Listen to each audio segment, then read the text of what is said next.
Hey everybody, welcome back to the Sonic Chronicle. My name is Owen, and today I have another episode of the Casually in Conversation series. Now, I've spoken about this a little bit before, that I'd planned on maybe doing these as like seasons over the course of a couple of weeks. There would be one episode released after the other, week after week, until they'd all run out. But unfortunately, these episodes haven't quite panned out in the way that I would like, and maybe we are going to have to do these sporadically, but that's okay. That's what we're going to do from this point forwards. We're going to release them as they are ready. To that end, this conversation is with the wonderful, incredibly talented Ken Whelan. Ken Whelan is from Dublin. He is an accordion player. He plays in the Tolka Hot Club band. He has played in a number of bands over the years, played trad, has played rock music, has conducted music, has been part of radio production, and is generally just embedded in the musical community that he lives in. This conversation that I have with Ken is a long one, and truthfully we actually went on for longer than this video actually shows. But over the course of this video you're going to learn a lot. You're going to hear a lot about Ken's musical background, about his experience, how he got into music, how he decided upon learning the accordion, how it kind of chose him, and his general experiences with falling out of love with music and then falling in love with music again, and how he kind of made music a career for himself. So this is a long one. Get yourself a beverage, strap yourself in, and of course, before you do any of that, hit the subscribe button so that you can see more of these videos as they come out. Get them dropped directly into your subscriber feed, and maybe click on and watch one or two of the other videos that come out between these Casually in Conversation episodes. With that said, let's get the conversation underway, and please enjoy. So, how are you doing? Yeah, good. Yeah, busy, but good busy. I was going to say, well, I suppose, first of all, thanks very much for taking some time out here even to have a chat with me. I really appreciate it. Yeah, it's great. A nice surprise to pick up on my email. Yeah, I mean, look, I kind of want to speak to a variety of people. I don't want to lean on people who do a load of rock stuff and that kind of thing, but I know that there is some rock stuff in your past, and guitar. I don't want to lean on guitarists and stuff like that, but I want to speak to a wide variety of people who have a wide variety of different experiences. So thank you very much for joining me. You mentioned there just a moment ago that you have your phone going off and pinging for lessons and practice and stuff like that. And the more I've kind of looked at what you're at, the more I'm just where do you find the time for all of this stuff? Right, first of all, between being a musician yourself, a musical director, a conductor, a DJ, and a music teacher. Where do you find time for other stuff? It's funny, the music has kind of been something I've always wanted to do, and before the pandemic, I was getting nowhere fast. I think it would be fair to say. And then during the pandemic, I just kind of took the time to do a lot of practice, reach out to a lot of people, and I found myself in a position where once things started opening up again, people seemed to want to work with me, which is great. So yeah, it can be a challenge. Somebody many years ago told me I was one of the best plate spinners that they've ever seen. But I do think it's important to, you can only spin plates for so long, and then things start to crash to the ground. So it is important to take time out and take the moments of rest and relaxation when you can. So when I'm off, I'm off. I switch off completely. That's a great way to be, because even in regular work that I do, it's tough to kind of figure out where does my day end. I just have one more thing to do, right? And I'm just going to stay on and do that. But with music, I suppose it's nearly more difficult, right? Because you enjoy doing that much more than you enjoy, I suppose, the day-to-day stuff. In terms of the pandemic, you mentioned that you weren't getting anywhere fast before the pandemic, and then you kind of decided to, I suppose, push it, right? And kind of really try to pursue music as a thing. And I kind of want to get back to that, or kind of back to some of those ideas in a moment. But what was music like to you before the pandemic then? Like, what was going on? Because I know that you have a long history in terms of performing. So why were things not going anywhere fast, I suppose, is the question. I think it was, it's not that it wasn't going anywhere fast. There was stuff happening, but it was very sporadic. It was it was few and far between. Like, you go for quite a while with nothing happening, and then things would pick up when you do something. And I think in 2017, I remember making a very conscious effort to define myself. Think of myself as a musician, not just somebody who played music for a bit of a laugh, but as an actual, practicing musician who went out, played gigs, met people, got hired for things. And it was, a simple mindset shift. But it's amazing how powerful it can be. Yeah. When you flip your life around and you say, okay, up to now I've been doing music and it's been fun and that, but it's something I want to actively pursue, and and just having the mindset that, okay, I'm a musician, that's what I do, has been a very powerful thing for me. So leading up to the pandemic, things had started to kick off with, I play with a group called the Tolka Hot Club.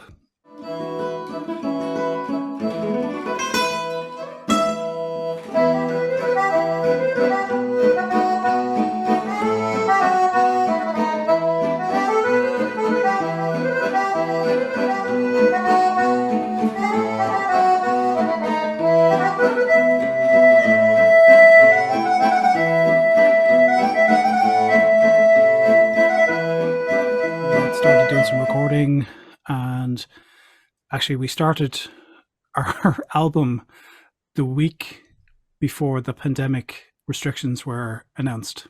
Mm-hmm. So it was I remember that weekend very well, because I was actually triple booked for the Sunday. I was booked in for a recording session with the Hot Club. I was booked in to do a conducting session for I was conducting Jesus Christ Superstar, which was due to open on the 20th of March. And I was also, there was something else on I was doing that night. So I remember thinking, God, this is mad. Like, things are really kind of starting to pick up. And then all of a sudden, on the 12th of March, it came to a crashing halt, as you well remember. Mm-hmm. So it's been great that all of the kind of things that I was leading up to before the pandemic, everything took a step back, and that in itself wasn't a bad thing. Because it gave us a chance for pause to think about what we were doing, think about what we wanted to do. And for me, I realized that I had become, I suppose, a lot lazier in my own playing, because I'd been so used to ensemble playing. And suddenly, you're in a room on your own, and you have to play for online recordings and stuff. And you realize that, oh, I really have to get, my playing up to scratch. And it was like learning how to do solo playing all over again. Is that because, like, as part of the ensemble, did you feel like you were able to hide as part of the ensemble? And I think really matter? Yeah, I think in every group there's an element that you can relax a little bit, because there's enough people there to to divide up parts, and you're not the sole focus of attention. So you tend not to, maybe you're pushing yourself in terms of the music that we're doing with the Hot Club is not easy. It's difficult. It's fast. So it's not that we're taking the foot off the brakes there, but there's enough in the group that you can take, sit back out of a section, let somebody else take it, Yeah. And when you have to play then solo, I realized that the solo pieces I would have learned, when I was younger, when I went back to try a couple of them during the pandemic, I realized I was actually quite rusty. Yep. That is a feeling that I know very well as well. I found that anytime that I go back to play something that I would have learned years and years ago, like even the muscle memory isn't quite there, right? Of, even the basic structure. Like I know how it goes in my head, but my fingers don't move the way that they used to. And I have to stop and think and go, actually, no, that's the wrong note. Where is that note? Where does it go? Right. And I'll talk to you about the Hot Club in a few minutes because it's exciting music, is what I'll say. The Tolka Hot Club. But you speak about like learning stuff when you were younger, and did you learn the accordion first when you were younger, or did you maybe learn the piano? No, accordion has always been my first instrument. Okay. I started playing in 1983, so 41 years ago. And it was funny because I grew up in Tala in South County Dublin. And at the time, there was a really burgeoning marching band scene. So it seemed like every kid I know was in a marching band and was going off to learn an instrument, and I was going off to, exotic places like Arklow and, Nobber and, places on the other side of the country. And I kind of, I came later than most of my friends to it, and I realized that I actually wanted to learn to play something, but I didn't know what that something was. I didn't actually say I want to play the accordion. It was one of those moments of fate where you are put in a position where you are, told, listen, there's a guy that teaches, we can give him a call, and do you want to try play it? And I was like, yeah, great. Could have just easily been a tuba or a flute or something, Right, It just so happened he was close by and he knew how to play. Yeah, like most things in the music scene, it's, friend of a friend of a friend, get you a gig. And, I ended up getting lessons, because my parents knew the guy and knew that he was teaching. And they called him up and he said, yeah, come on up and we'll run through some stuff, So that was great, So for a long time, like I didn't really move to playing piano until a little bit later. We actually inherited a family piano, an heirloom. Lovely.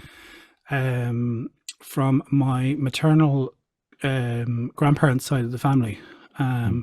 So I was kind of, right hand on the piano, accordion, obviously very similar to the piano. Left hand, completely different. So it took me ages to kind of marry the two up on piano. Yeah. But I managed to get it into some sort of a playable shape, and it was something that I did like. Would never consider myself a pianist as such, because I've never been formally trained on it. I've just kind of picked it up from what I've learned on the accordion, and the rudiments of how to form chords on your left hand, things like that. I'm the same. I've got a piano downstairs, an electric piano, which is great to kind of sit down in front of and play a few bits and pieces to kind of mess around or whatever. Once, like, I got this book to basically learn chords on the piano. And once I knew them, I was like, okay, cool. This is the structure of these chords. So I know this now. So now I can use this hand over here to do this little bit of stuff over here. And that's cool and all. Like you can't really go too far wrong on a piano, I find, as long as you're within the right key. Like I think, instruments like piano and accordion are actually very, very forgiving for beginners, because you press a key, you get a sound straight away, right? Yeah. There's nothing, it's not as difficult as say a string player having to put rosin on a bow and find a finger position and, get a sound out of a violin, or a wind player trying to form an embouchure and, wondering why their first couple of notes out of a saxophone or a flute are squeaks and squawks, Yeah. So the accordion and piano and things like that are a lot more forgiving for beginners to start with. I'd say they're probably a lot more popular with neighbors as well because they're easier to listen to. Very much so, yeah. Like Um, I have a trumpet back there that I've been threatening to learn to play for a long while. And to be honest with you, I don't think I can put people through it on either side of me, to be honest with you. Um, but did you get what was the process of learning the accordion like? Right, because obviously the two hands are slightly different to one another, and then you have to handle I presume it's the bellows as yeah, well. As it's well. funny because now that I'm teaching, I describe the process to my students as it's like trying to wrestle an octopus, Oh, really? because you've got so many different things going on. You've got your right hand, playing piano keys on a Hmm. piano accordion, and then you have your left hand is doing two things. It's playing the bass side, and Okay. it's also moving the bellows to provide the airflow to actually sound the notes. Hmm. Um, and to be honest, the right hand is so much easier to learn. Everyone finds it really easy to learn the right hand because it's familiar. You can see all your notes laid out Hmm. pretty well. The only difference is you've got a parallax view of it. Where if you're sitting on the piano, you can see all of the notes. Oh, You're yes. sitting Yeah. at an accordion and you're looking down, and the notes get gradually smaller as you go Yeah. Yeah. Yeah. away from yourself. So it's a very different view. But the left hand is a complete mystery because you can't see anything. Hmm. It's impossible for you to actually see what you're doing. So it's all muscle memory and touch. So Right. there are a couple of the primary keys are actually marked, so your fingers can feel them. Like there's divots in C usually, and then there's scratches on E and A flat at either end of the Yeah. the bass. Scale. Yeah. Yeah, so you can navigate your way around by touch, Hmm. and it's funny because I learned my sharps and flats. I learned how sharps and flats work from the left hand side of the accordion. Um, Okay. the way people struggle trying to remember, what key has one sharp, what key has two sharps, what key Yes. has Yeah. three Yeah. sharps, etc., etc. Well, the layout of the stradella bass on the accordion is actually laid out in the circle of fifths. So Oh. if you move up one row from C, you're at G. So there's your first sharp. Yeah. Yeah. You move up another row, you're at D. Well, D has two sharps. Move up another row, you're at A. A has three sharps, etc., etc. And then if you go down in flats. So you go down to Yeah. F, Yeah. B flat, E flat, A flat. So I learned my sharps and flats from the left hand side of the accordion, right? Years before I realized that there was a thing called the circle of fifths. I just thought it was Yeah. a brilliant layout choice for the accordion. I had no Right. idea Yeah. that Yeah. it was actually there was a scientific reason behind it. Wow. Yeah. Yeah. And when you were growing up learning it, you mentioned that it was because people like were in marching bands and that kind of thing, and presumably, like the Artane Boys band style of band. Um, how long did it take you to kind of like get into a band to be able to wrap your head around, the accordion, to be competent enough to be able to sign up and be part of that? Um, I was playing 2 years. I had lessons for 2 years before I felt that I was at a stage where I could actually go and play with others. Mm. And I was approached by one of the local marching bands because they had an accordion section at the time, and I went over for one of the rehearsals, and it was great fun and lots of buzz in the air. But I realized that marching with an accordion is not fun. Yeah. It's a big, heavy instrument, I'd say. Yeah, it's heavy, and it doesn't take kindly to getting wet. Right. Which, Because yeah. yeah. So I was like, do you know what? I'm not so sure about this whole marching thing, but I do want to play music with others, and I ended up in the instrumentalist section for an Irish dancing group. Oh, That's kind of where I cut my musical teeth initially. Like, I started learning trad music, and we were doing like reels and jigs and yeah. playing for figure dancers. So that was amazing. Mm. got to travel with them. We were in Scotland a couple of times. We went to Germany, and it was just a great bunch of people. One of those times in your life when you're with a load of people that you really enjoy their company and you have the crack, and you think this is going to go on forever, but you realize you're that, young as well. yeah, you realize time marches on, and things don't last forever. But it was a great introduction to playing in a group, all of the dynamics that entails, how to work with other musicians, how to work with dancers and different styles of music, and I was about a year with them, and I got asked to join what I'm going to say is the best accordion orchestra in the country, which would have been Paddy Kavanagh's orchestra based over in Ballantyre. Paddy Kavanagh is a legend of the piano accordion, or the accordion world. So my teacher Derek McKenna would have been playing in the orchestra, and I would have gone in to see them a couple of times. They played in the Round Room in the Mansion House. Wow! And so I started playing with the accordion orchestra as well, and that was brilliant because again it introduced me to a whole different style of music and a different style of playing. Whereas playing with the traditional group, you're in all of the time. You start a tune and you don't stop until the tune is finished. Where I had to learn now how to count bars, come in after rests, watch my dynamics, all the sort of stuff that it's concert band players would be well used to, but it was very new for me, and it was great. Yeah, I suppose you had to learn your place, I suppose, if it's an orchestra, right?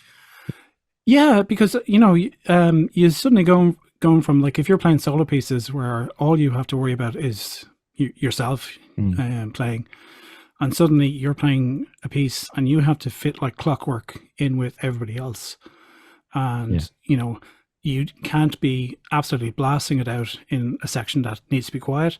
There's a different sort of musical discipline there, which I thought was great. And again, every time I've done something like this, it's been exciting. It's a change. It's a challenge. You go in not knowing whether you're up for this or not, and slowly you kind of start to find your feet and realize, do you know what, I'm actually doing okay here. Yeah.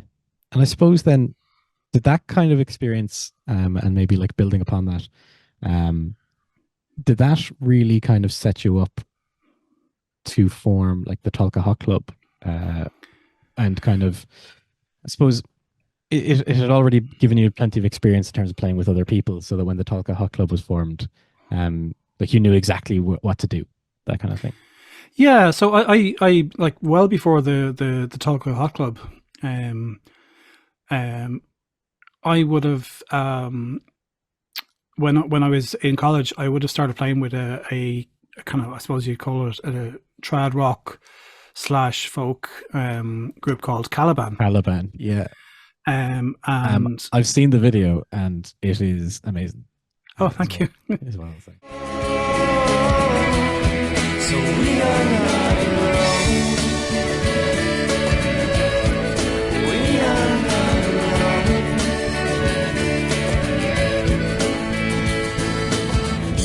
Have you heard the idle poets slave, toiling over rhymes, making couplets range? Has Cupid ever been a jealous lover? Does my true love know I covered another? All we want is somewhere we can see. And Caliban was great. That would have been headed by Anthony Bools, Anthony Booster Bools, and the majority of the set would have been original music, right. Which was new for me because obviously I come in from learning pieces that have been around for donkey's years, and all of a sudden I'm playing absolutely brand new music, some of it which he's writing on the fly and stuff. Yeah. how did that kind of come about, right? Like, did he like start writing stuff and go, you know what, I need an accordion player for Yeah. this? I'd like to say yes, but it's one of the, another quirk of faith was we did a long running series of trad sessions in the Norseman. I think it's back to being called the Norseman now. It was something else for many years, and the lineup was constantly shifting. So I found myself introduced to Booster, and we hit it off, and we had great fun playing the trad stuff. And it was we used to call it turbo trad because it was Right. like the tunes were flying and the crack was even better. Like it's not that we didn't take it seriously, and we enjoyed the music, but we also had a lot of fun. While we were playing. I find I love trad music, but sometimes, and probably controversial, I'll get slapped down for this. I feel like the players look as if they're playing it awake rather than playing for fun. No, I agree. And Sorry, I was just going to say that when it comes to trad, it's all very straight laced. It's all like playing up here, and it's all very formal, and yeah, no one's looking at each other. Yeah, and like there's I was like, I want to have eye contact with people. I want to see if people are enjoying this. I want to see if what I'm doing is it good? Is it bad? Is it are they liking it? Are they hating it? And I found a lot of the times I couldn't tell what was going on. Whereas when we were playing our own trad sessions, it was very evident that people were into it. Audience were having the crack, and the band were having an absolute whale of a time. And it was again another a change of pace from what I had been doing. So out of that, Caliban had lain dormant for a couple of years. They had been touring in Italy through the 90s and had built up quite a following in Italy. And an opportunity to go back and play in Italy in 1999, I think it was, came up. Oh. And Busha said, listen, I'm putting the band back together, and I think what you're doing would fit, So I said, well, listen, I'll give it a go. If you like it, great. If you don't, just tell me, and we'll shake hands and leave it at that. Which is the basis of how I work with people. Anyway, I go in, play. If you like it, great. If you don't, that's okay too. So out of that, we toured in Italy. We did a couple of festivals, recorded an album, recorded video, and that was great. Really liked the music.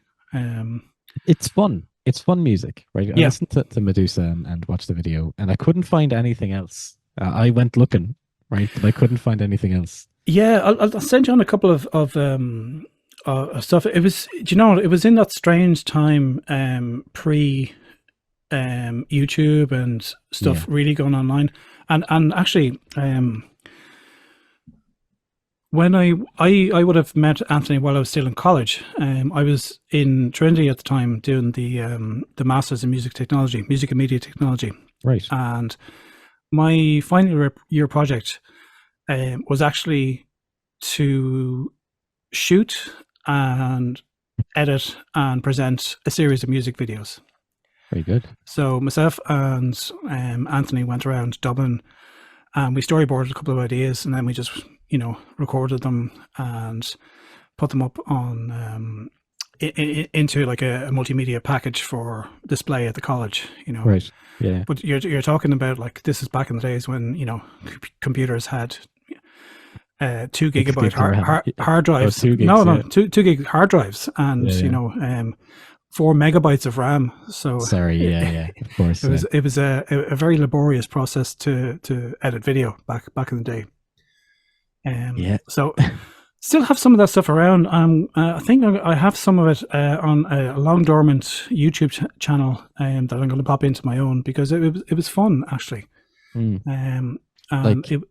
what I kind of found about the accordion playing on Medusa was that it was almost like a synth that kind of sat in the background, Yeah. kind of adding, atmosphere and adding layers to the music, without necessarily being too brash or too front and center. Yeah, that kind of stems from when I joined the band, right? They already had a great violinist, Larry Shaw, um, who would have done a lot of the main solo lines in the pieces, right? Mm-hmm. So I kind of had to find my space there and play in the gaps, rather than play it all over Larry, because that's not a way to win friends and influence people at all. Very much, yeah. So I found my groove within the gaps where there was a bit of space, and there was bits where we would double up and we would go really go heavy on melodic riffs and stuff like that. But for the most part, like I'd sit in the space, and just fill out the sound. Do you think that that's something that you felt like you had to do because you were brought in after? Yeah, I suppose it took me a while to find my feet, because the guys had been playing together. That particular lineup had been playing together for, the best part of a decade. Yeah. And I came in and I'm like a new kid on the block, and I'm thinking these guys are probably saying, "Why on earth have we got an accordion in the band?" And I just did what I do, and suddenly they were like, "Oh yeah, that's kind of cool. Let's throw something in there, or let's try this." Yeah. And also meant that we didn't have to carry a synth around. Yeah, that too. Just this heavy, bellows based instrument. Yeah. Traded one for another, one heavy instrument for another. Yeah, exactly. Yeah, but it was fun though. Yeah, like you went. Did you go to Italy then? Yeah, we played in Italy several times. Like that year, we did a trip to Italy. The following year, we went to the Spilimbergo Festival, the Focus Festival in Spilimbergo in the northeast of Italy. Then we played in Venice on the shores of the Rialto Bridge. We played in Padova several times. I've never been to Rome. The guys have played a couple of duo gigs in Rome, and just timing wouldn't work out for me to do those. So that's on the bucket list still. Right. Okay. Played down in the extreme south, in the heel of the boot of Italy. Right. And that was an experience. It's, I don't know if you've seen the film The Talented Mr. Ripley, that kind of beautiful Italian scenery. And I have not. yeah, it's we were down there in winter, and it was very cold, and snow on the ground, and it was still very, very beautiful. And so I've nothing but happy memories of Italy. Yeah. That's lovely. Yeah. I mean, it's wonderful how music can take you so many places. And when you mentioned earlier that, music, you did your studies in music in Trinity, when did you decide, if you did decide, or make a conscious decision, like when was music the career path, or was music ever the career path, and this is just something to do that was fun in college? Yeah, it's always something that I wanted to pursue. At the time, though, I wasn't sure how to do it. Right. So I found myself, while I was in college, the opportunities to kind of take the stuff that I learned in college, and make a career out of it. It's not that they weren't there.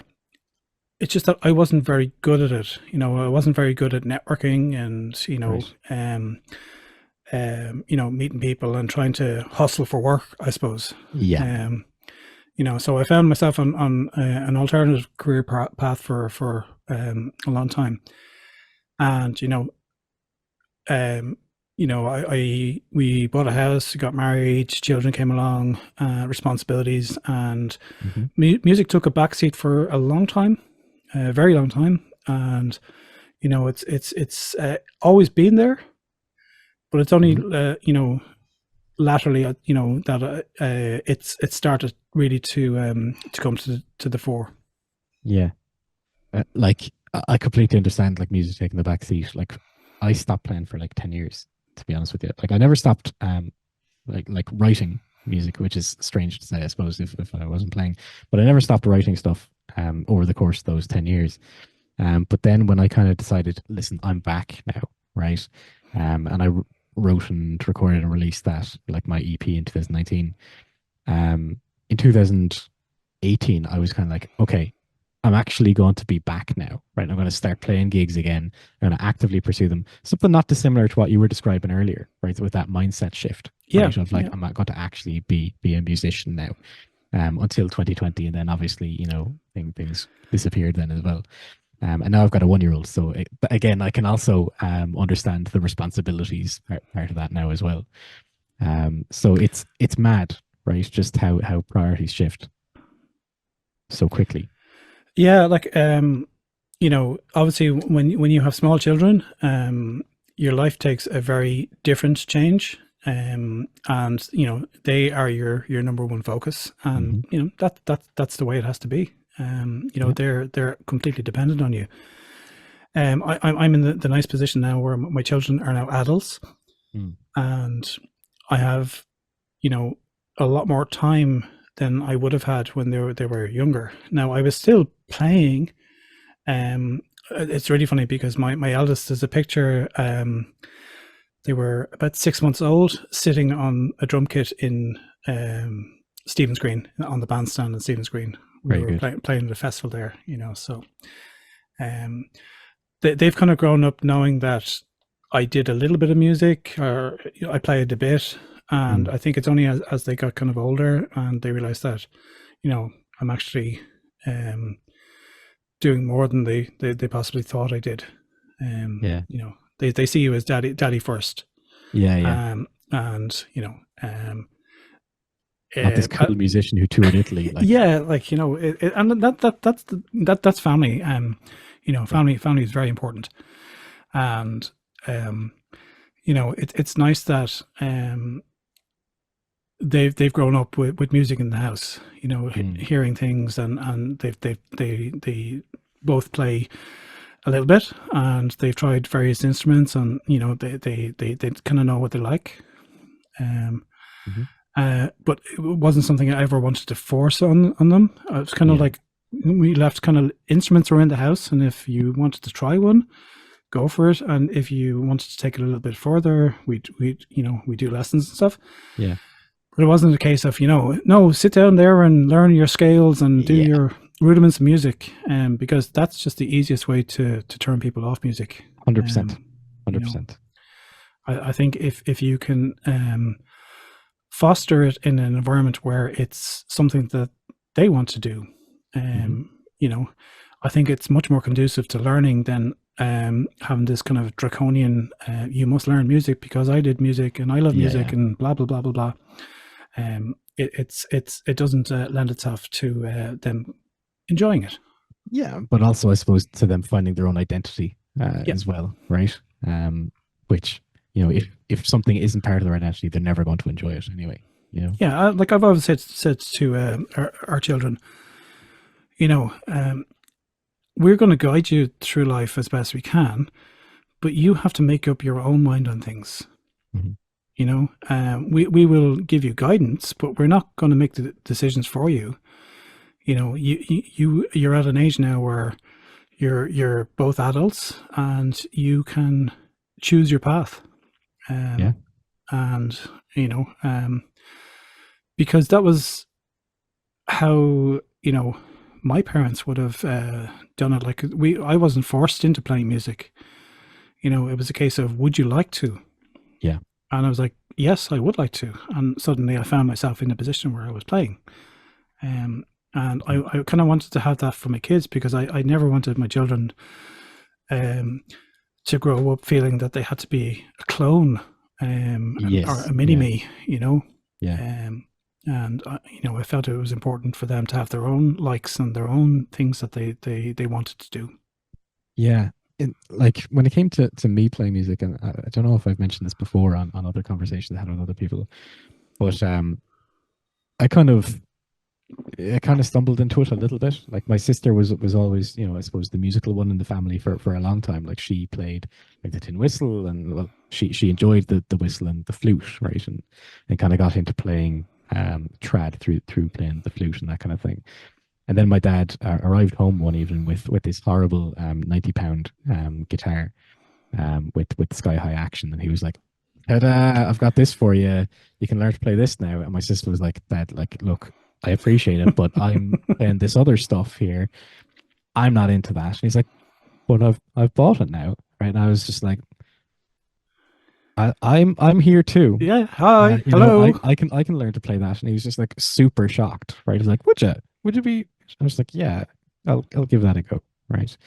And then it kind of like I listened to rock music and metal and stuff like that, so it seemed like the natural progression was to learn to play this horrible acoustic guitar, to learn like Muse songs on and stuff like that. Yeah. But yeah, it was never something that I went out of my way to seek. It was kind of brought to me, funnily enough. Yeah, no, listen, it's brilliant. I love hearing how people kind of found their way into their instruments, and it's like the thing from Harry Potter where you don't choose the wand chooses Oh you. yeah, yeah. You know, That's true. I often think that's the case. A lot of people, the instruments that they end up playing seem to suit them, Right. Yeah, yeah. and the stories I've heard of people like why they started are similar to my own. Like you don't pick the instrument, you just happen to join a group and there's a spare something floating around, and that's what Yeah. you get. Yeah, yeah, yeah, yeah. Yeah, it's mad. It really is mad when you put it like that. Um, Speaking of instruments laying around, let's talk a little bit about Tolka Hot Club, because I'm kind of itching to talk about them a little bit now at this point. Um, Such a wide variety of influences in that band, right? Yeah, Like yeah, I went looking for music to listen to in advance of this, and the first thing that I came across was uh, it was Caravan slash Toscadero. Is that what it was Turkeshka. Sorry, Turkeshka. And like immediately I recognized it because it's Caravan, right? And I've seen Whiplash a bajillion times, right? Yeah. So I immediately recognized it, and then Turkeshka kicked in. I was like, oh, okay.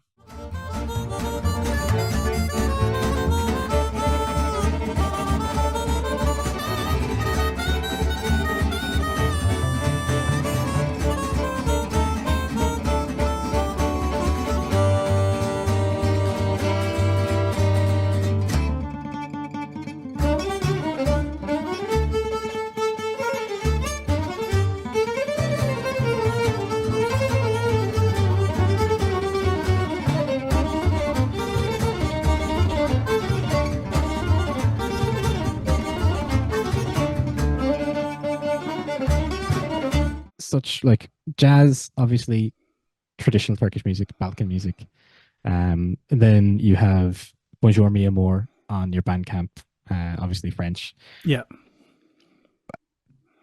How did you come up with, I suppose, all of these fusions?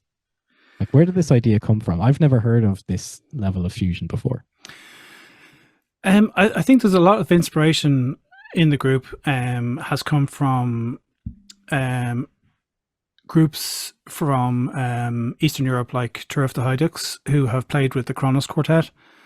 And certainly Caravan Turkeshka, that was one that they did together. And, Okay. that was a direct inspiration on the group. But we find that it's so much more interesting when you take something and add something that is a complete juxtaposition onto it and make it work somehow. Yeah. we find that people sit up in concerts, and they go, "Oh, did they just play Rachmaninoff and go into my least favorite life? Am I hearing things? Yeah. And we did, like we played the opening of Rachmaninoff's piano concerto, and then we go into my least favorite life, and we've a few more like that, and that we've been working on that nobody has actually heard outside of the band yet. So a few surprises coming up. Lovely.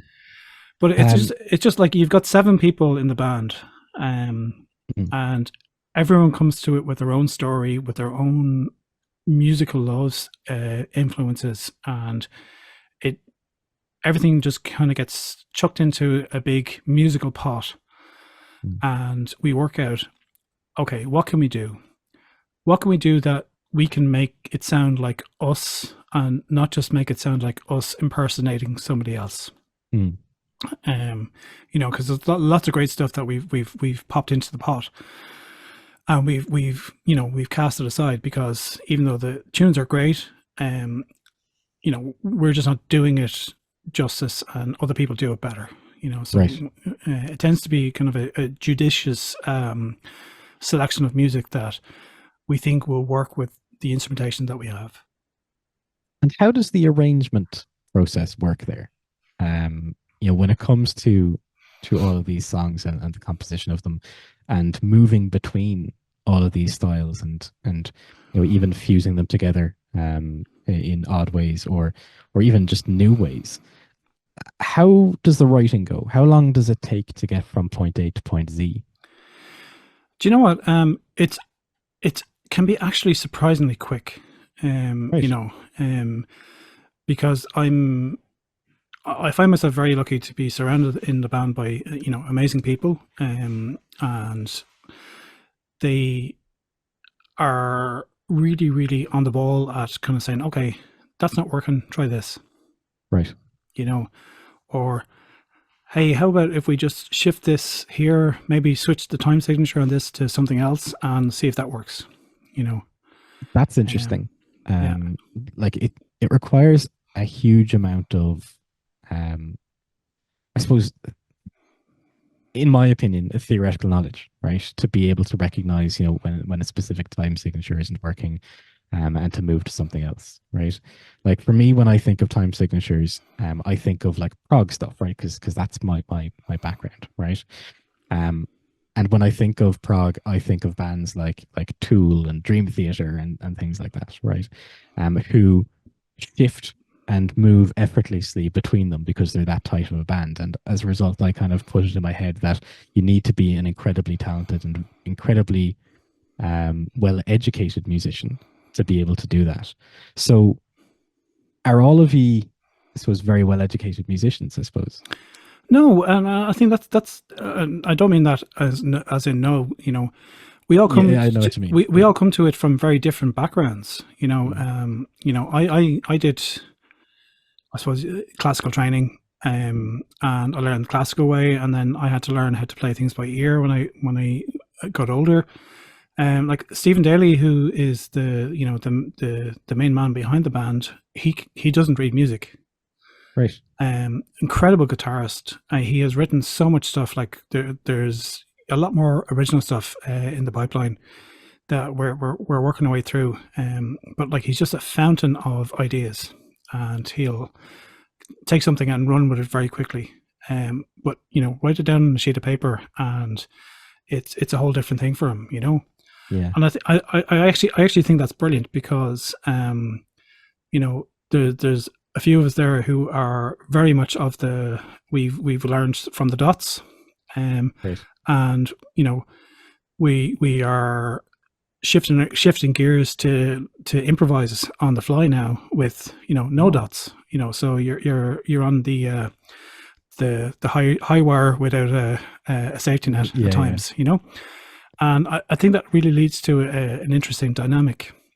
So you've got people who didn't do what you'd call formal training, but have a brilliant musical ear and can just hear changes, and they can hear rhythms, and they can hear patterns and play them straight off.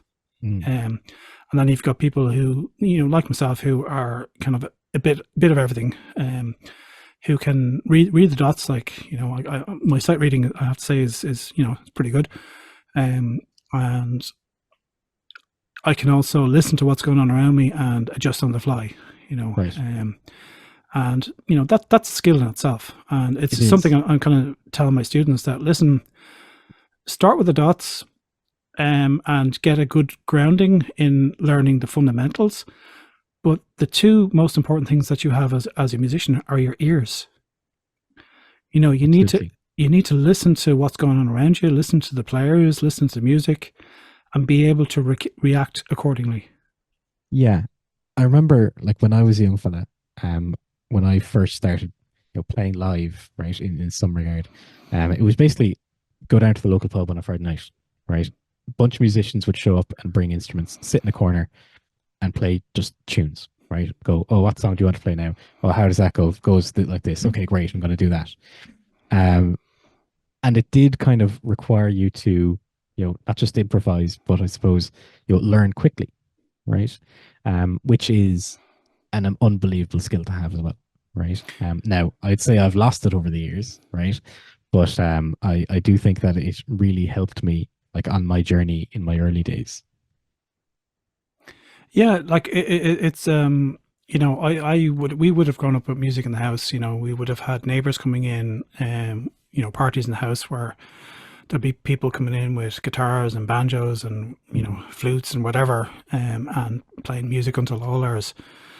And you get exposed to a whole range of music that you may not have necessarily heard before, but you're kind of expected to join in.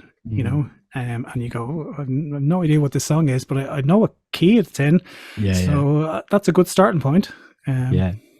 I never learned how to sight read or read music myself.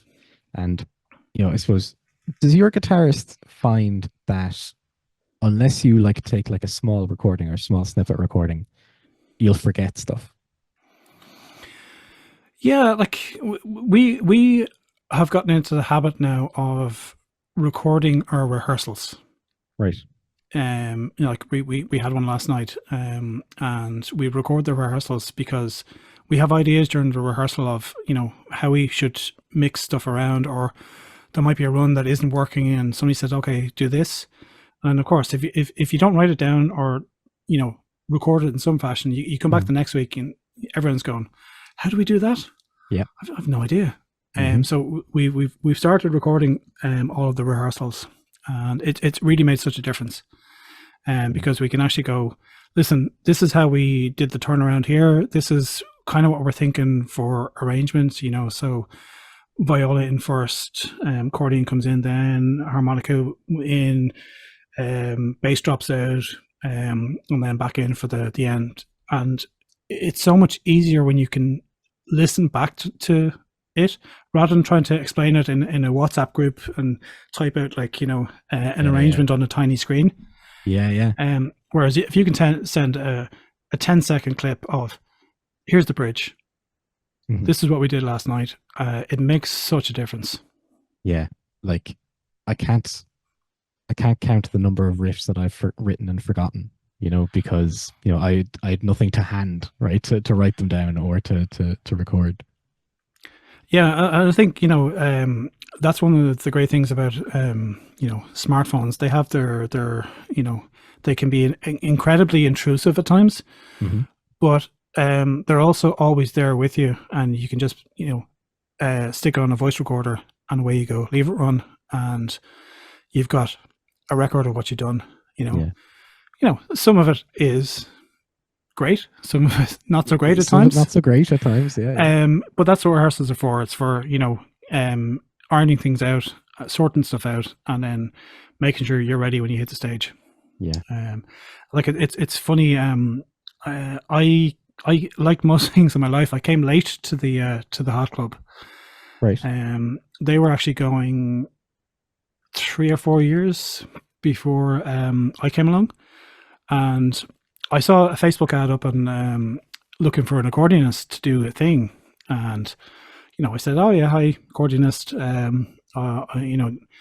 And this guy said, "Yeah, listen, you want to get together for a jam and we'll play a few tunes?" And I said, "Yeah, sure." And I had no idea who the guy was, and I didn't join the dots at all. And it turned out it was Stephen Daly from the Tolka Hot Club. Right. And we got together. We played a few tunes, and we got on really well. And I remember saying to him, "Okay, what's the band?" And he was like, "Oh, you probably haven't heard of us. It's the Tolka Hot Club." And I was like, "No way," because they've been on my radar for about 18 months to 2 years.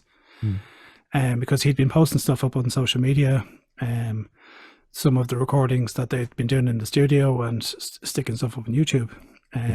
So it was another happy quirk of fate that I found myself in the Tolka Hot Club.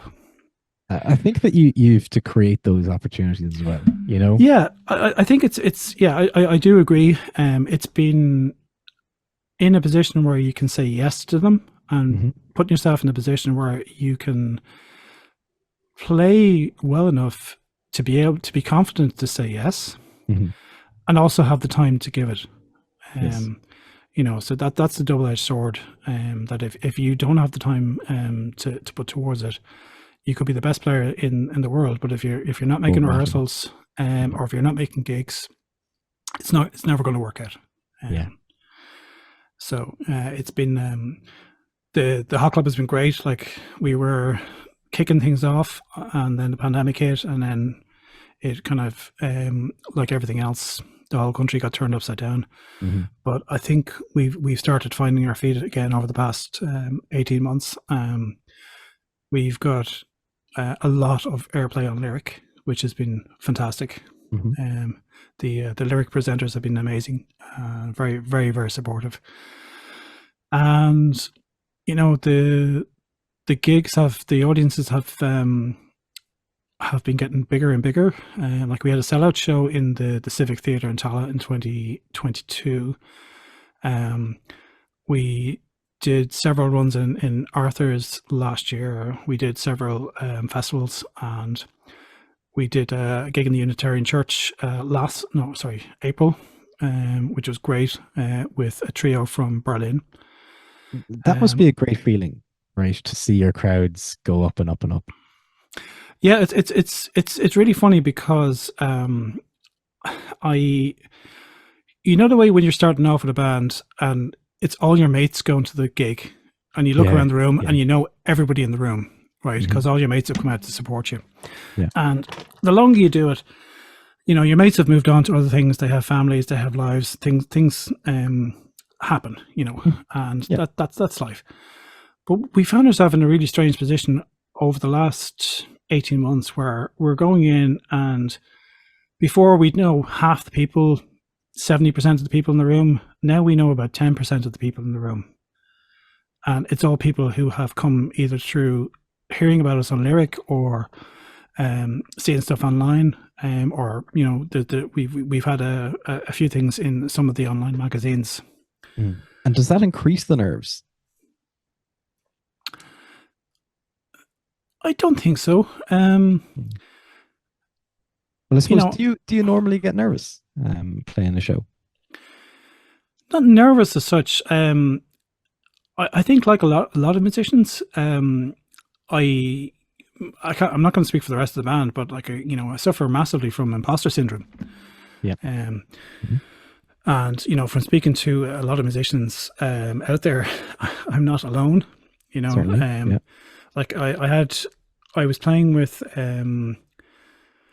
Northern Ireland Opera in 2021, and I remember for the first rehearsal, I was putting all my stuff into the car and about to head up to Belfast, and I was sitting there going, "What are you doing?" The voice in the back of your mind going, "You're not up for this at all. Like, what are you doing this for?" You're going to make a complete clown of yourself. And then the other voice has to say, "No, listen, you totally got this." My other voice would be like, "Well, you've committed now. You're in it, all right. So you have to go." And that experience was actually brilliant as well, because I got parachuted in at the last minute, because of Not literally, I hope. not literally, no, but I got a call on the Sunday and they were opening on the Thursday, Oh my goodness. and they wanted an accordionist because of the pandemic. They were only allowed to admit so many people into the venue at a time. Yeah. So it meant they had a much longer lead up to the show. It would take them 45 minutes to get everybody from outside to their seats. And they didn't want to have that 45 minutes of nothing in the church. So Okay. I got the gig to go up and play French music for them. And then I showed up actually in the opera in Act 2, playing along with the orchestra, which was great. Lovely. Yeah. And out of that, I got to play with Ulster Orchestra on a night of John Williams music. Wow. That was amazing. I was 4 years old when Star Wars and Superman came out. And I'm sitting in the rehearsal room and they started the opening from Superman, you know, the bum, ba, da, da, dum, bum, bum, bum. And the hairs are just standing up on the back of my neck, like, and I'm 4 years old again, holding my dad's hand on the way into the cinema to see Superman. Yeah. And it was just brilliant. And I was sitting there going, I'm actually playing with a full orchestra, you know? Yeah. And how did you find that, right? Like, is it a very different way to find your space playing with a full orchestra? Or had everything up to that point prepared you for knowing, like, even with the full orchestra? Yeah, it's funny about finding your space because they didn't actually know where to put me. You know, orchestras are set out in very set patterns. You know, you Definitive patterns. Yeah. Yeah, you have strings in the front, then you have your woodwinds, and then brass at the back, and percussion. You know, and they're like, where on earth do we put an accordion? And a wind instrument, I suppose, right? Nominally, you know, I'm blowing air through reeds, but I'm also hitting keys, so it could be percussion. Who knows? So they popped me in between the woodwind section and the viola section. Okay. Who were absolutely lovely, and we had the crack. You know, it's like people who think that orchestras are straight laced and very fuddy duddy. It's not the case. We had a lot of fun, you know. That's good, because that could have been very easily like have been a very awkward situation. So that's lovely that they didn't allow it to be. Yeah, I think you know, I was like, I went in and I was like, hi, I'm here, I'm playing accordion, and they were like, oh yeah, great, yeah, come on in, welcome in, and you know, you get introduced to a few people, like, you know, there's 70 people in the orchestra, so you're not going to get to know everybody. Yeah. But you spot a few faces. Like I spotted a few people that I played in the opera, so at least a few people I could say hello to, and you know, that was nice. But it was an amazing experience, you know, because you're sitting in the middle of all these brilliant players, and you're realizing, you know, I'm actually one of them. Yeah. And does that kind of quell the imposter syndrome for a few minutes? Yeah, because to be honest, like I knew the pieces. I was playing two of the pieces in the concert, so it's not like I was playing for the entire show. So it meant that I focused really, really strongly in those two pieces. I had them well rehearsed, knew them inside out, and by the time I got to play it with the orchestra, you know, it was all in the fingers. So I was happy out. Yeah, lovely. So to bring you back, I suppose, to Dublin and the work that you're doing in Dublin, the Lucan Concert Band. That you are the musical director of the Lucan Concert Band, and presumably you conduct as well. Yes. Yeah. How does that feel compared to being in the band? It's a different feeling because you're essentially steering the ship, Mhm. and you're trying to keep things going and bring people with you.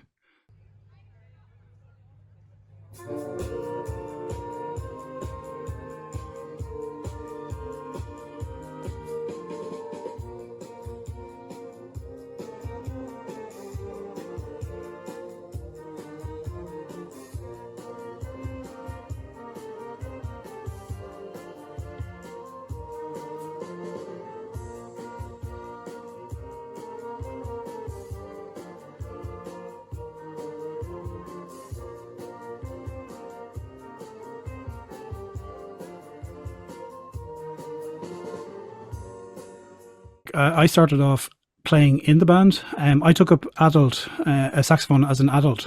Right. It was, something I'd always wanted to try, and my wife bought one for me for my birthday, and Immediately regretted it, or? possibly. I did a couple of a few months of lessons to get me going, and then kids came along, and I went back in the case for many, many, many, many, many years. So I needed saxophone for a show I was doing, and I couldn't get anyone else to do it. And it was only for one piece, so I didn't want to kind of ask somebody to come in and sit through the entire show for one piece. So I said, do you know what? I'll do it. And that was kind of me getting back on the horse. And I enjoyed playing it, and I went, do you know what? I really need to play with other people to see, can I get any better? So I joined the band in the second alto chair, and it was again, imposter syndrome massively kicked in there when I walked through the door for the first time. Okay. But I found my feet and got to know the people in the band, and I realized that I was playing as the famous Morecambe and Wise sketch. I was playing the right notes, mostly in the right order, and it was great. I was asked to step into the conductor's position temporarily for a performance, and it seemed to go okay, and that temporarily turned into a permanent, or sorry, a full-time fixture. It's amazing how common that is, right? For those temporary things, and someone kind of steps in and goes, "Oh yeah, I'll do this for a little while," and then they go, "Actually, you're doing great with that. Can we keep you on here?" Yeah, it's different because like you go from playing in the band to actually conducting it. So you hear everything that's going on, and you're kind of saying, okay, we need to work on that, or we need to tighten this up. But it's nothing that I hadn't been doing before, say with the Hot Club or other groups that we've been playing with. It's just, instead of you actively being a player in it, you're stepping back and directing operations, really. Yeah. Forgive my ignorance on this, but how does that work? Right? Because obviously everyone has this vision of the conductor of standing there with the little wand or whatever you want to call it. I'm sure it's not, wand is not the correct term. And then pointing to different areas, right? Was that a skill that you had to learn, to pick up? Yeah. There's a great cartoon,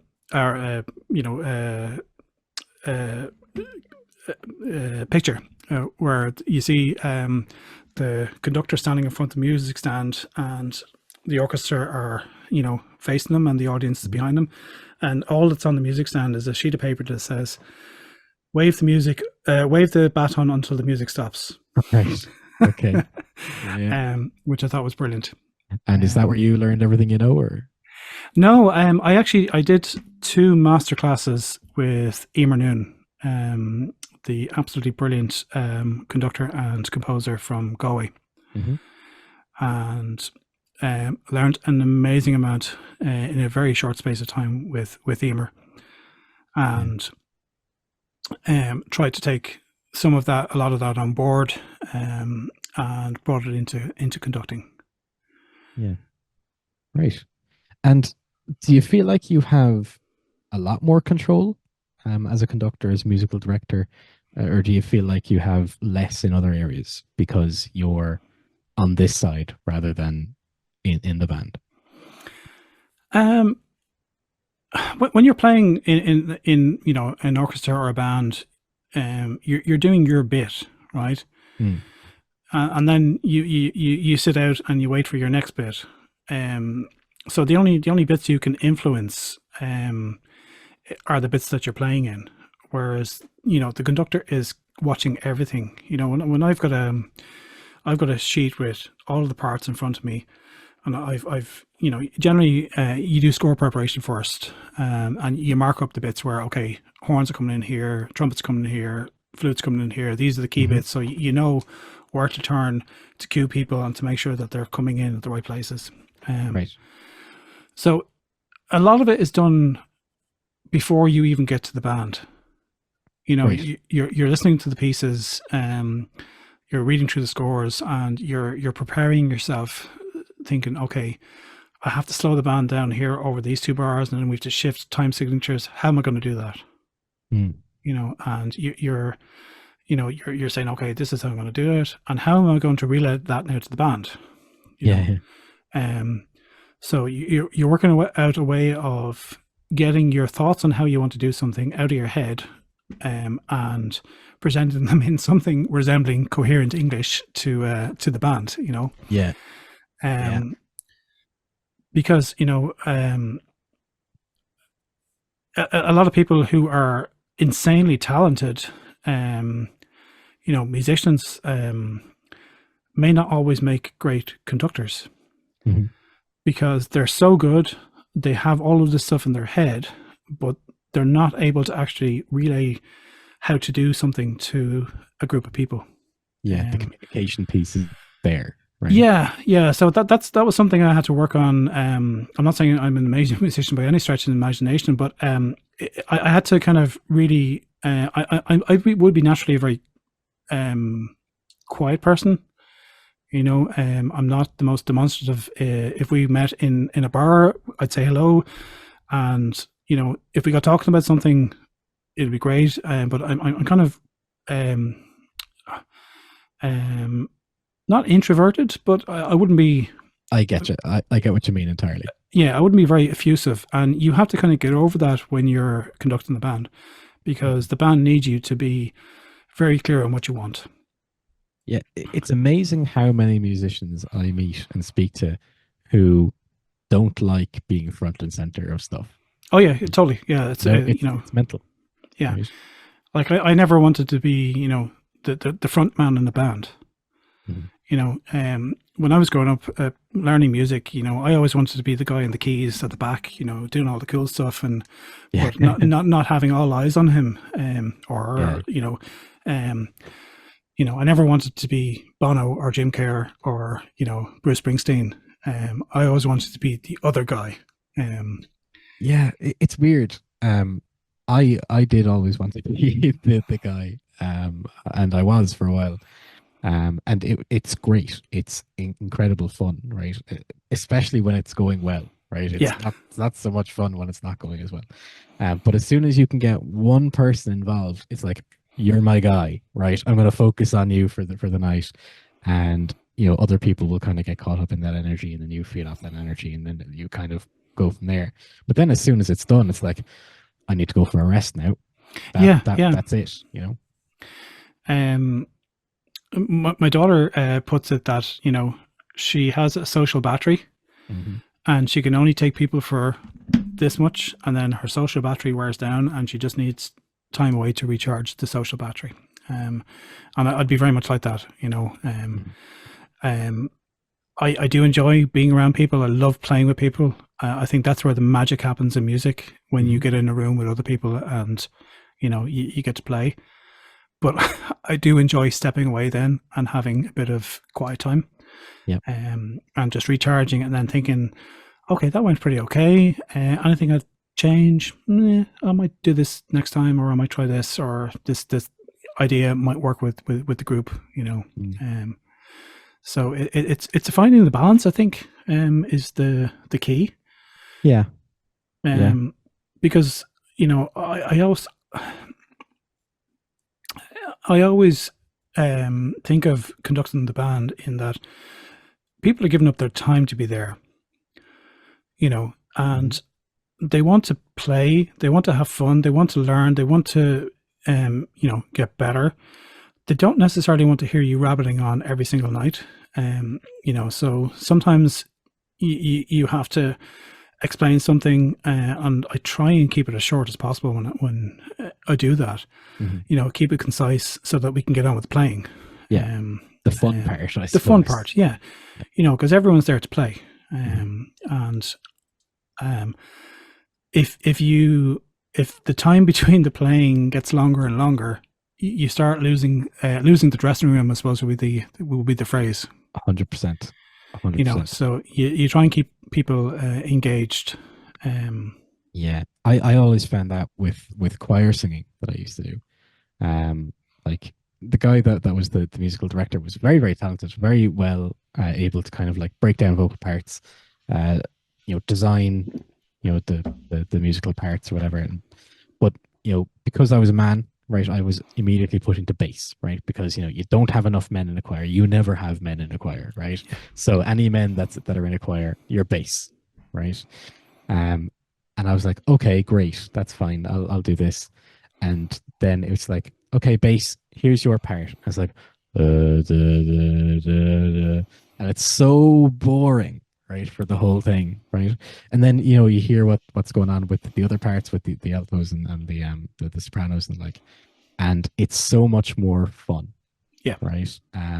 So while you're there, having taken the few minutes to learn your super basic bass part, you hear other people having the crack, trying to learn their really interesting, impressive parts over the other side of the room, and you're just like, okay, can we get to the song part so that I can actually put this into play here and hear how it actually sounds?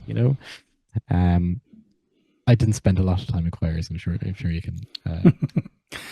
I've conducted choirs for the last couple of years for doing musicals, and yes, like that, you want to keep everybody engaged. So I try and, I do a bit with the sopranos, I do a bit with the altos, and I do a bit with the guys, because we generally mix the tenor and basses into one, because some of the singers weren't quite sure whether they were a tenor or a bass, so we kind of just blended the two. But I found that if you could do a bit with the sopranos, do a bit with the altos, do a bit with the basses, and get them together as quickly as possible, it was the best way of engaging and keeping people engaged. Whereas if you were spending like half an hour on a soprano line, and your altos and your guys were just sitting there, they start picking up their phones. Yeah, exactly. And they're like, well, I kind of came here to sing. I didn't come here to listen to other people singing, which is fair enough. Yeah. So I think the trick is to try and balance out giving people small amounts at a time and bringing them together really quickly. Yeah. So don't give them, Handel's Messiah. And okay, sopranos, we're going to do all of Handel's Messiah with just you. And then altos, your turn will be next, et cetera, et cetera. Yeah. I try and keep it to short sections. Here's the bit that we're going to put together. Here's what the guys sound like. Here's what the altos sound like. Here's what the sopranos sound like. Now let's start mixing them quickly. Yeah. Because they need to hear the individual voices, so that they know what other people are singing around them, and then they need to hear the blend. To hear how it sounds together. Yeah. And again, I think that's where the magic happens. And how's the musical going? I know you're doing Joseph and the Technicolor Dreamcoat. Yeah, that's done. It's done? Sorry. Yeah, we had that in March. Right. So that was great fun. We did Jesus Christ Superstar last year, which was delayed for 3 years. Mm-hmm. Because of the blip. Yeah.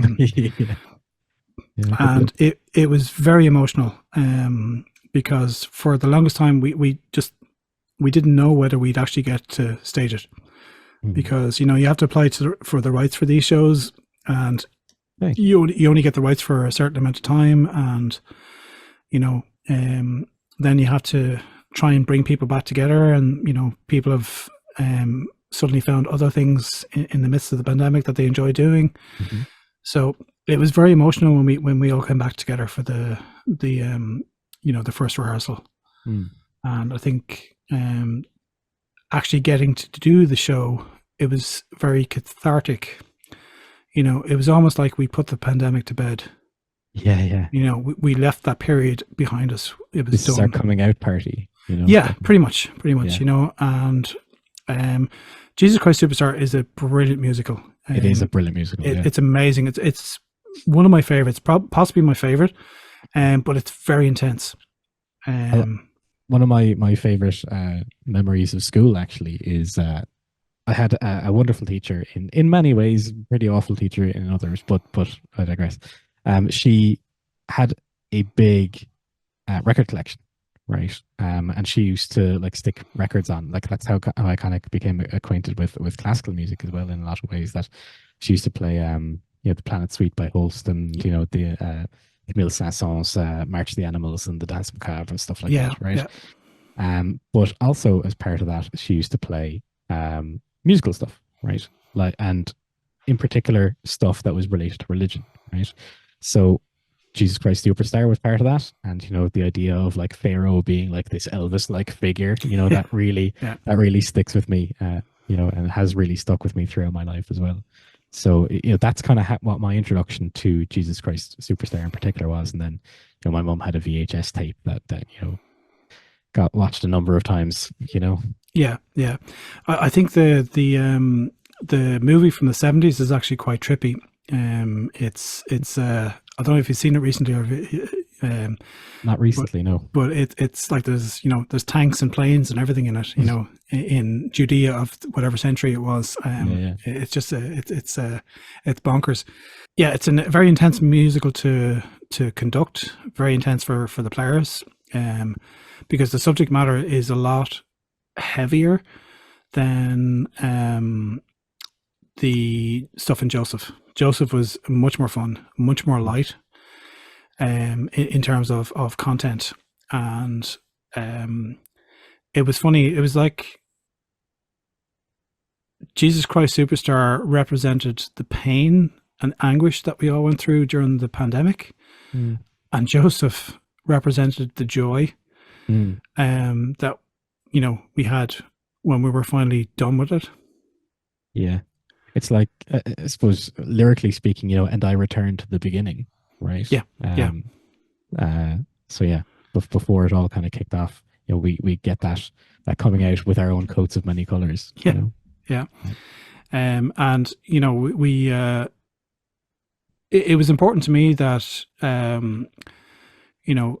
it's a community group who come together to put on these shows. So we wanted to make sure that there was something for everybody to do, and that we, nobody got kind of left in the sidelines. Everyone got their moment in the sun.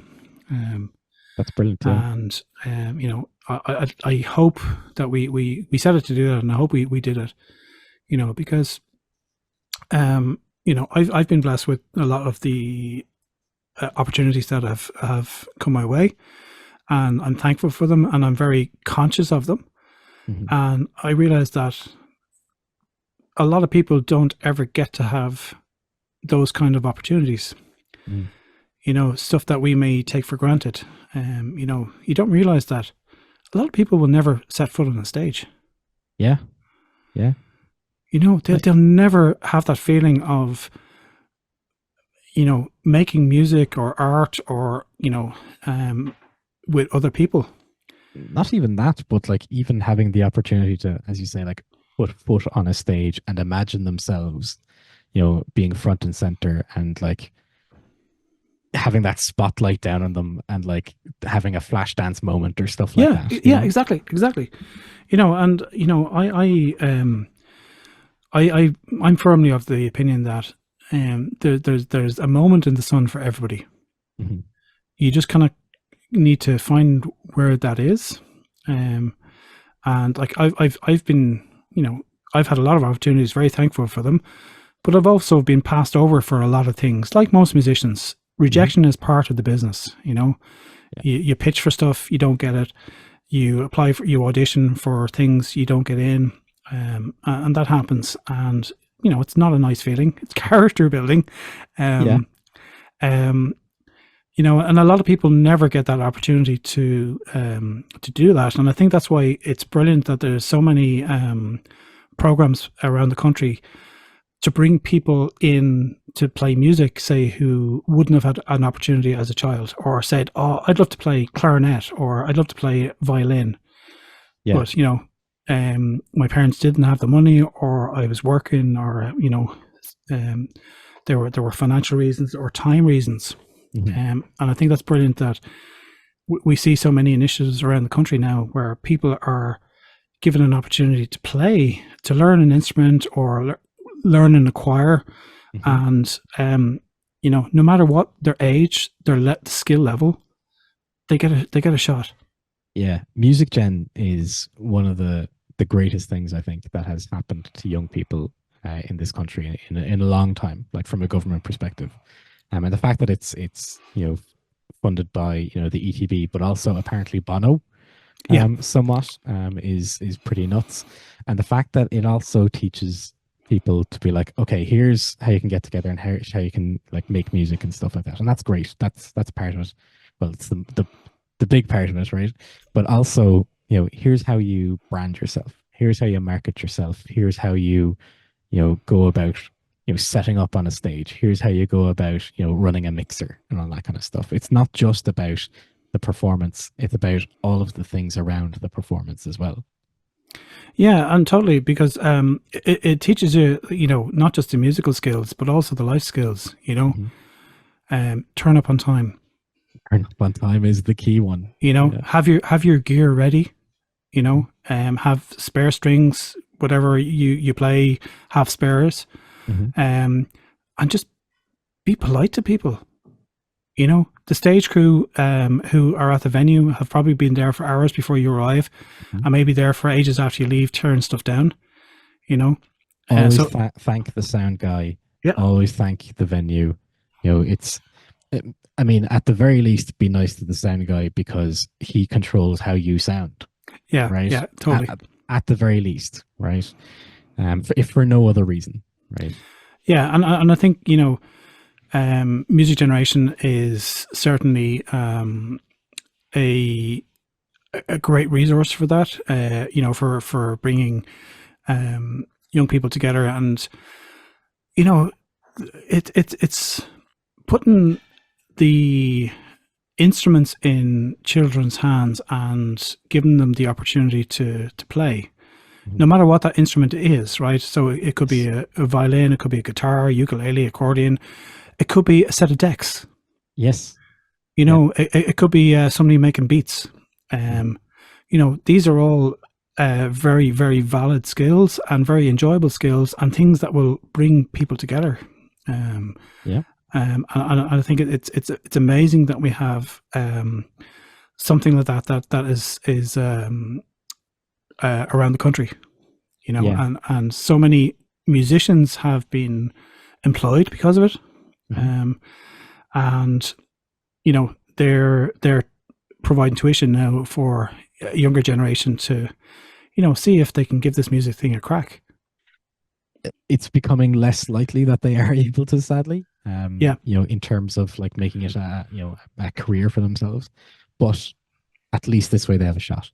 Right. Yeah, I think sadly, the funding streams for musicians to make a living have become more and more difficult to find.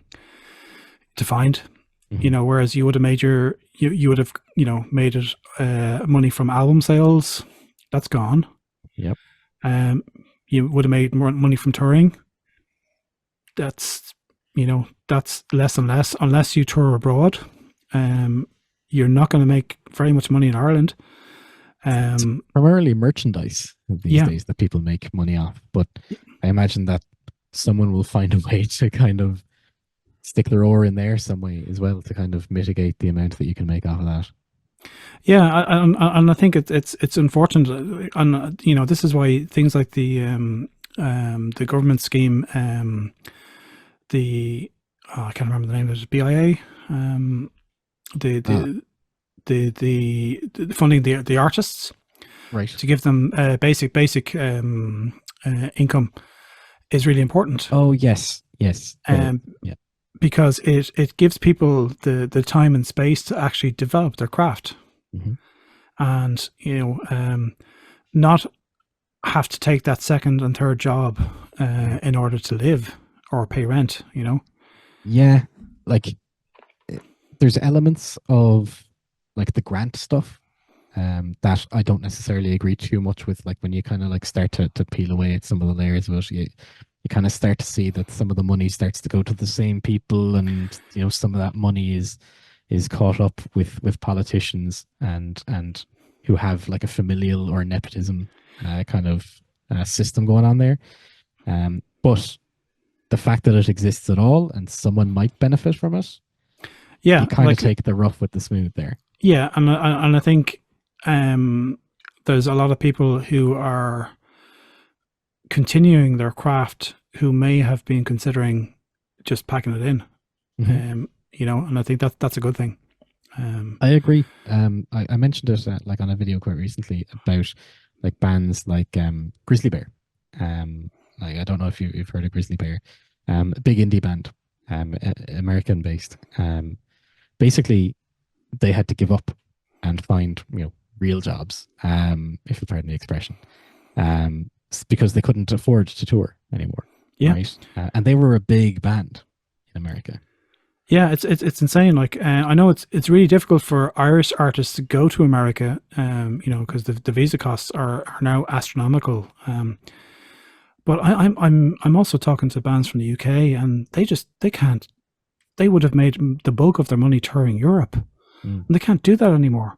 Yeah, because Brexit.